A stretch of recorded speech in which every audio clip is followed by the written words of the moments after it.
Assalamualaikum warahmatullahi wabarakatuh. Hai semua, kali ini bertemu lagi dengan saya pada segmen Ayo Belajar. Tapi sebelum itu, jangan lupa klik subscribe dan nyalakan tombol lonceng untuk mendapatkan video-video yang menarik lainnya.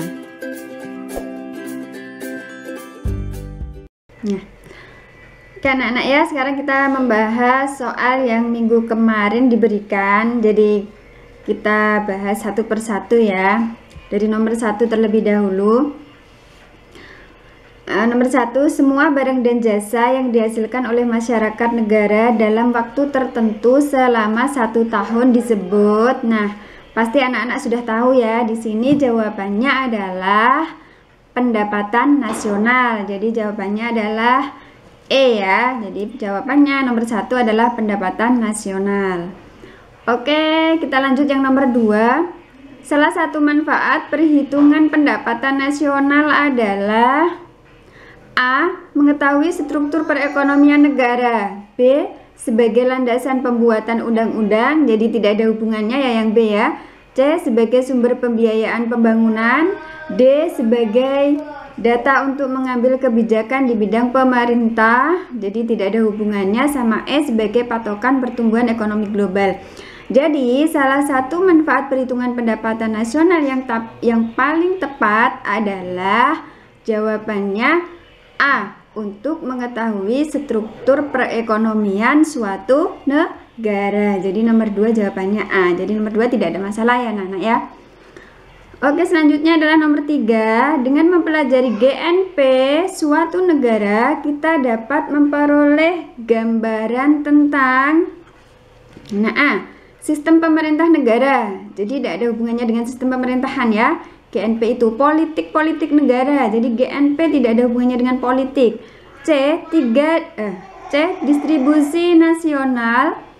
D. Pembagian pendapatan nasional bagi setiap lapisan masyarakat. Sama E. Pertumbuhan ekonomi negara tersebut dari waktu ke waktu. Jadi jawabannya adalah E anak-anak ya. Jadi GNP itu digunakan untuk mengetahui pertumbuhan ekonomi suatu negara dari waktu ke waktu. Nah, nomor 3 tidak ada masalah ya. Oke, selanjutnya nomor 4. Apa yang paling mendeskripsikan sebuah resesi? Nah, resesi itu adalah jika suatu negara mengalami penurunan GDP secara terus-terusan selama 2 kuartal, itu namanya resesi. Nah, jadi pengertiannya saja berarti nomor 4 jawabannya adalah D ya. 2 kuartal berturut-turut penurunan GDP itu disebut dengan resesi ya. Jadi jawabannya adalah D. Kemudian nomor 5, tinggi rendahnya kemakmuran suatu negara, suatu bangsa ditentukan dari luasnya lapangan kerja yang tersedia. Jadi kalau lapangan kerja tersedia luas, maka kemakmuran masyarakatnya akan tinggi. Jadi jawabannya nomor 5 adalah C. Jadi tidak ada masalah ya 1 sampai 5. Kemudian nomor 6, di bawah ini adalah usaha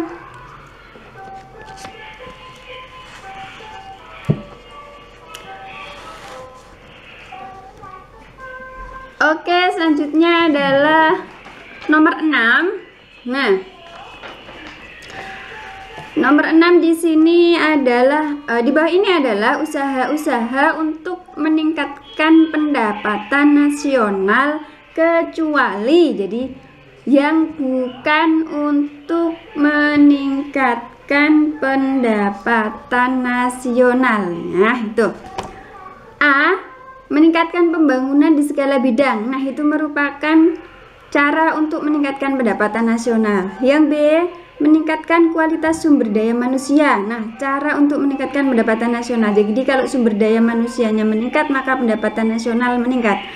Yang C. Meminta bantuan kepada IMF dalam pelaksanaan pembangunan. Berarti jawabannya adalah C.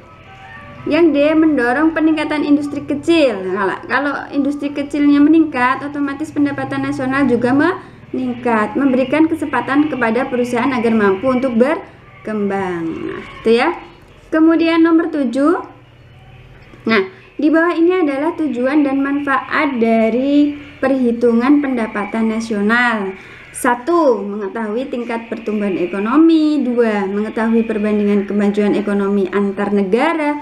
3. Mengetahui penggunaan pendapatan masyarakat. Dan 4. Sebagai pedoman pelaksanaan pembangunan. Nah, yang ditanyakan adalah yang merupakan manfaat perhitungan pendapatan nasional adalah nomor berapa anak-anak?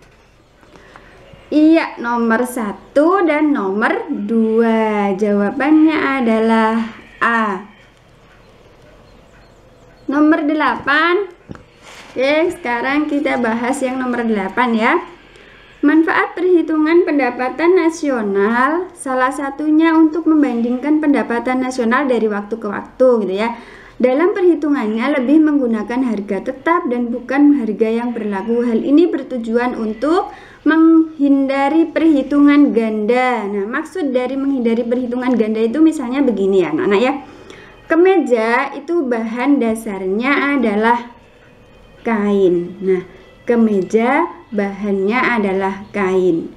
Sedangkan kain bahannya adalah benang.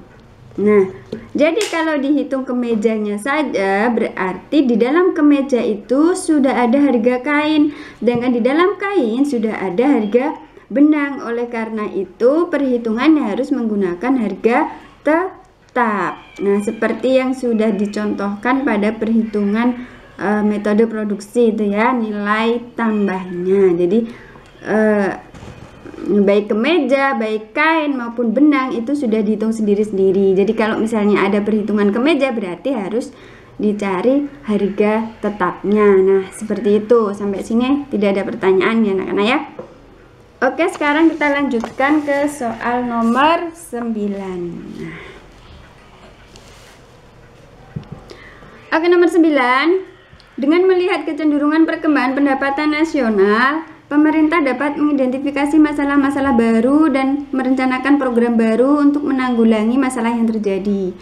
Hal tersebut merupakan manfaat perhitungan pendapatan nasional, yaitu karena ini hubungannya dengan pemerintah, berarti jawabannya adalah merumuskan kebijakan yang akan diambil oleh pemerintah. Jadi jawabannya adalah D ya. Nomor 9 tidak ada masalah ya.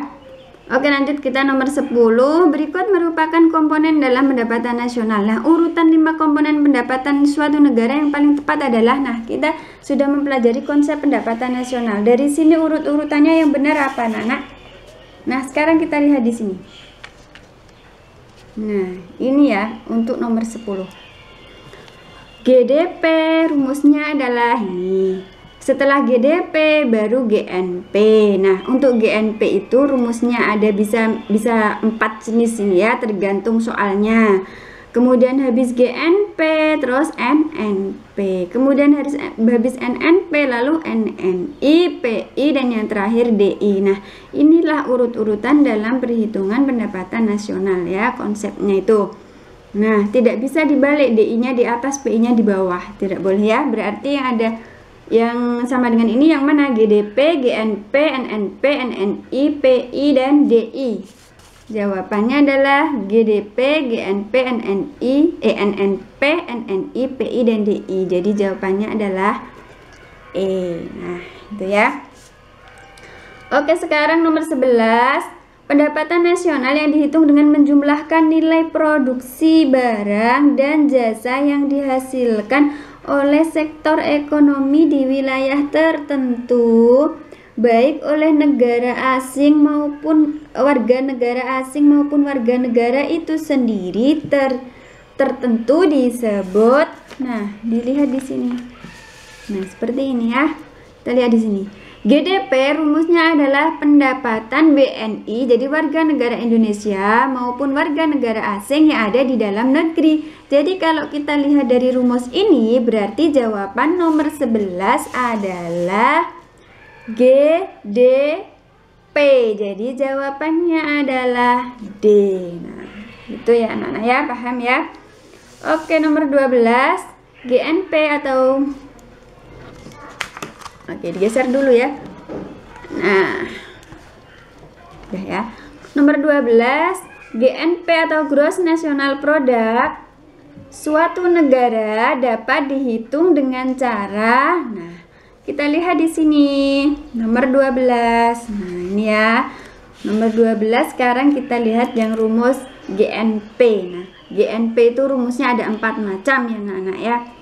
Jadi bisa nomor 1 ini GDP ditambah pendapatan WNI di luar negeri dikurangi pendapatan WNA di dalam negeri, atau GNP sama dengan pendapatan WNI di dalam negeri ditambah pendapatan WNI di luar negeri, atau GNP sama dengan GDP ditambah pendapatan neto terhadap luar negeri, atau GNP sama dengan GDP dikurangi pembayaran neto terhadap luar negeri.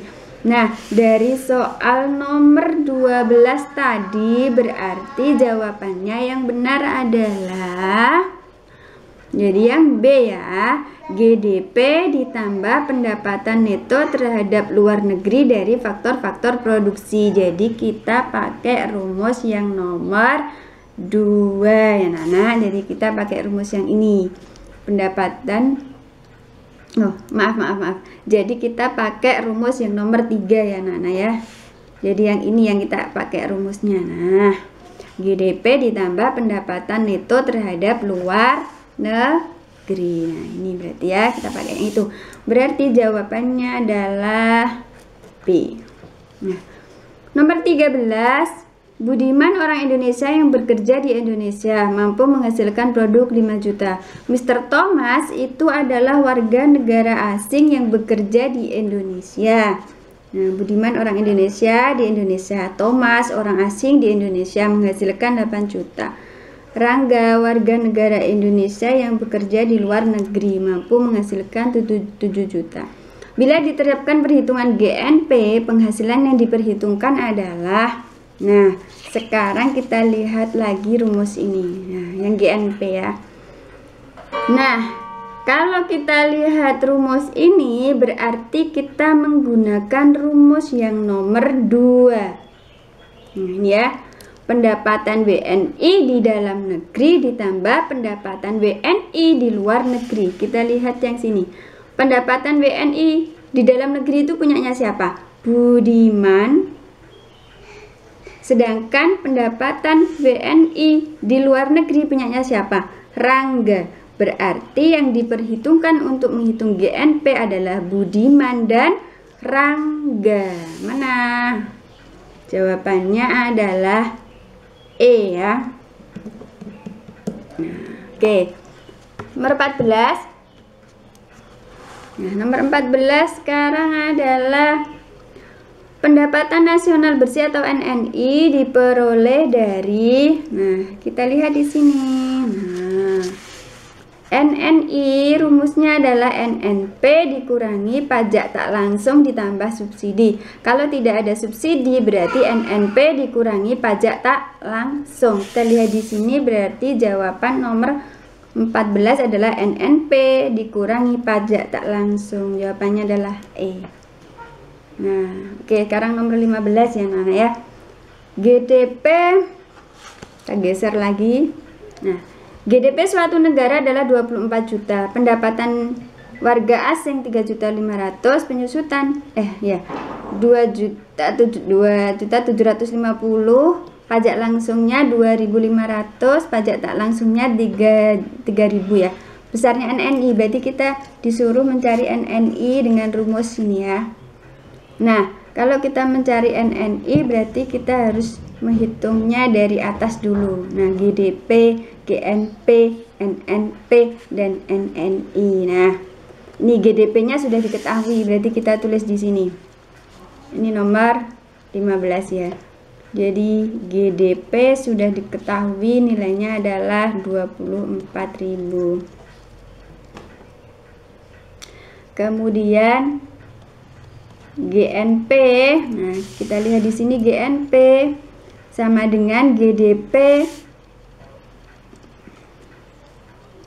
ditambah pendapatan dikurangi ya, berarti pakai ini GDP dikurangi pembayaran neto terhadap luar negeri, jadi pakai yang ini GNP nya ya.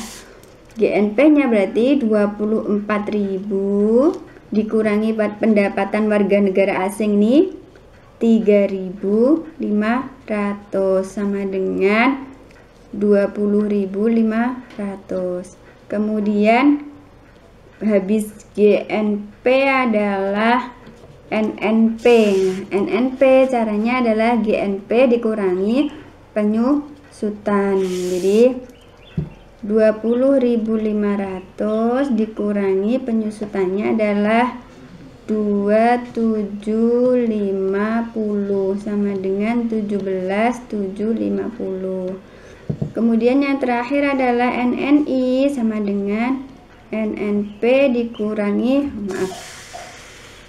NNP dikurangi pajak tak langsung. Jadi ini tidak usah ditulis lagi ya anak-anak ya. Jadi langsung ini 17.750 dikurangi 2.500. Nah, pajak tak langsungnya 3.000 ya, maaf ya. Jadi dikurangi 3.000. Nah, jadi hasilnya adalah 14.750. Nah, ketemu ya 14.750, berarti jawabannya adalah B. Oke, kita lanjutkan yang nomor 16 ya anak-anak ya. Oke. Nah, nomor 16 di sini ya. Oke, nomor 16 di sini diketahui pendapatan negara X ditunjukkan oleh data ini ya. Sudah diketahui PDB, warga negara di luar negeri, warga negara di dalam negeri, penyusutan, pajak langsung, pajak tak langsung, yang diminta adalah NNI. Ya, kita langsung hitung saja ya, nomor 16. GDP tadi sudah diketahui sama dengan 350.000 gini ya. Kemudian kita cari GNP sama dengan, nah pakai rumus lagi. GDP berarti kalau nomor 16 kita menggunakan rumus yang nomor 1. GDP sama dengan GNP sama dengan GDP ditambah pendapatan WNI di luar negeri dikurangi pendapatan WNA di dalam negeri. Nah, sekarang 350.000 ditambah pendapatan WNI warga negara Indonesia di luar negeri berarti ditambah 250.000 dikurangi 150.000, jadinya adalah 450.000, itu GNP. Nah, sekarang NNP nya adalah GNP dikurangi penyusutan. Nah, jadi 450.000 dikurangi penyusutannya mana? Ini 75.000 sama dengan 375.000. Nah, ini ya. Kemudian yang terakhir NNI sama dengan NNP. Nah, NNP dikurangi pajak tak langsung, jadinya 375.000 dikurangi pajak tak langsungnya adalah 25.000, jadinya ketemu 350.000. Jadi jawabannya NNI adalah E ya. Oke, lanjut yang nomor 17. Diketahui data ekonomi suatu negara, sudah diketahui datanya ini, yang diminta adalah transfer payment-nya ya. Jadi transfer payment-nya kita menghitungnya dari PNB karena yang diketahui adalah PNB-nya sama dengan 2.900. Kemudian nyari NNP sama dengan GNP dikurangi penyusutan. Nah, jadi ini ya 2.900 dikurangi penyusutannya 700, jadinya 2.200. Kemudian NNI sama dengan NNP dikurangi pajak tak langsung. Nah, ini ya, berarti dikurangi pajak tak langsungnya mana? 300 ya, berarti dikurangi 300 sama dengan 1.900. Nah, kemudian kita cari PI. Kita tulis dulu PI, rumusnya adalah NNI ditambah transfer payment kemudian dikurangi laba ditahan, ya kan, kemudian dikurangi iuran, kemudian dikurangi pajak perseroan. Nah, kita masukkan di sini. PI-nya sudah diketahui 1.700. NNI-nya tadi adalah 1.900. Ditambah transfer payment-nya belum diketahui. Laba ditahannya 125. Kemudian iurannya 175. Kemudian pajak perseroannya 100. Jadinya 1.700 sama dengan 1.500 ditambah transfer payment. Berarti kan 1.900 dikurangi 125 dikurangi 175 dikurangi 100 ketemu 1.500 gitu ya. Jadi transfer paymentnya sama dengan 1.700 dikurangi 1.500, ketemunya adalah 200. Nah, gini ya, berarti transfer paymentnya adalah 200. Jawabannya adalah A. Kemudian nomor 18, geser lagi ya. Nomor 18, pendapatan perseorangan dikurangi pajak perseroan disebut. Nah, ini PI dikurangi pajak perseorangan ya. Pajak perseorangan atau pajak langsung itu disebut DI atau disposable income. Nah, berarti jawaban nomor 18 adalah B, DI atau disposable income. Nah, nomor 19 itu disuruh mencari DI, berarti dari atas dulu ya, jadi kita pakai rumus lengkap ini. Mulai dari GDP, GNP, NNP, NNI, PI dan DI. Jadi kita pakai rumus lengkap dari GDP dulu ya. Nah, kita lihat di sini GDP-nya sudah diketahui 950 juta. Kemudian GNP-nya sama dengan 950 juta ditambah pendapatan WNI di luar negeri senilai 30 juta. Kemudian dikurangi pendapatan WNA di luar negeri senilai 75 juta, jadi ketemunya adalah 905 juta GNP. Terus nyari NNP, itu GNP dikurangi penyusutan, berarti 905 juta dikurangi penyusutannya adalah 30 juta. Nah, ini ya, ketemunya 875 juta. Kemudian NNI-nya sama dengan NNP dikurangi pajak tak langsung, berarti 875 juta dikurangi pajak tak langsungnya adalah 100 juta. Jadinya ketemunya adalah 775 juta.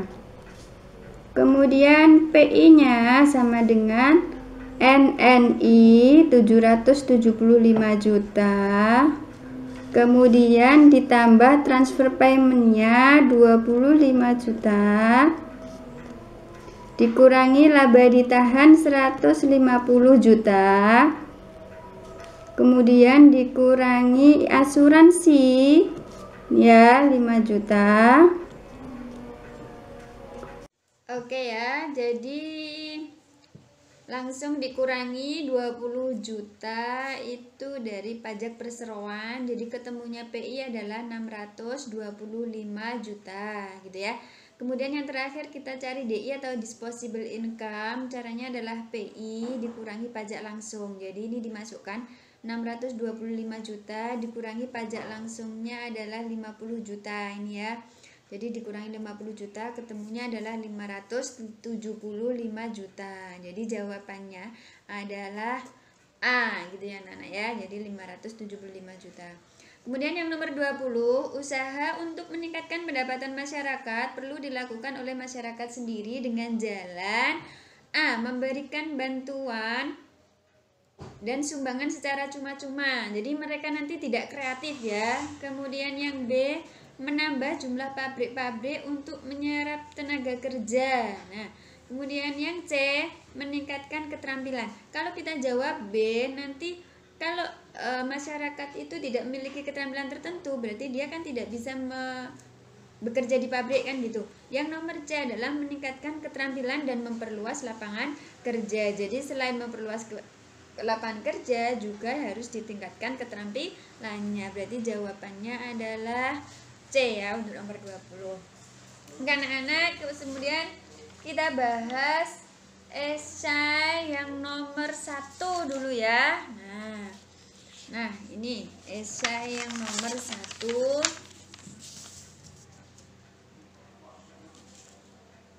Nah, nomor 1 ya. Gambaran keadaan ekonomi dalam suatu negara, datanya adalah ini, kemudian yang dicari adalah PI, kata kuncinya adalah PI. Nah, kita tetap dengan menggunakan rumus ini ya, mulai dari GDP, GNP, NNP, NI, PI, dan DI. Jadi rumusnya ini, sampai PI berarti sampai sini saja ya. Oke, jadi gini, mulai dari GDP dulu, nomor 1. GDP sudah diketahui 1.500, tinggal nulis ya. GNP sama dengan GDP ditambah produksi warga negara di luar negeri dikurangi produksi perusahaan asing. Jadi 1.500 ditambah 30 dikurangi 75, ketemunya adalah 1.455. Kemudian setelah GDP tadi adalah NNP ya. Jadi GDP adalah NNP. Rumusnya NNP adalah GNP dikurangi penyusutan. Nah, kita tulis. GNP-nya 1455 dikurangi penyusutannya adalah 30. Nanti ketemunya adalah 1425 gitu ya. Kemudian ada NNI sama dengan NNP dikurangi pajak tak langsung. Berarti NNP-nya kita tulis 1425 dikurangi pajak tak langsungnya adalah 15. Berarti dikurangi 15 sama dengan 1410 gitu ya. Kemudian PI. Nah, yang ditanyakan adalah PI atau personal income itu NNI, ini rumusnya ya PI ya. NNI ditambah transfer payment ditambah pendapatan bunga dikurangi laba ditahan dikurangi iuran dikurangi pajak perseroan. Nah ini ya, berarti kita tulis NNI-nya 1410 ditambah transfer payment-nya 25 dikurangi ini apa ini?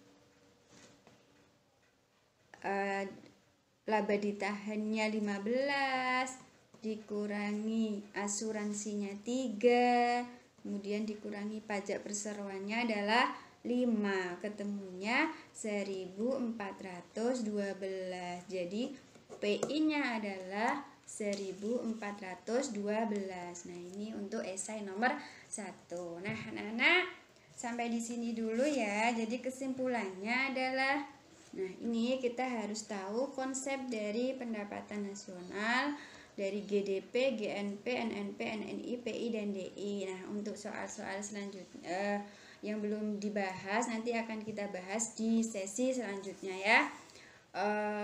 Apabila ada yang salah silahkan dibenarkan ya, dibenarkan jawabannya, ditulis kembali, kemudian difahami dan dipelajari. Oke, terima kasih anak-anak. Wassalamualaikum warahmatullahi wabarakatuh.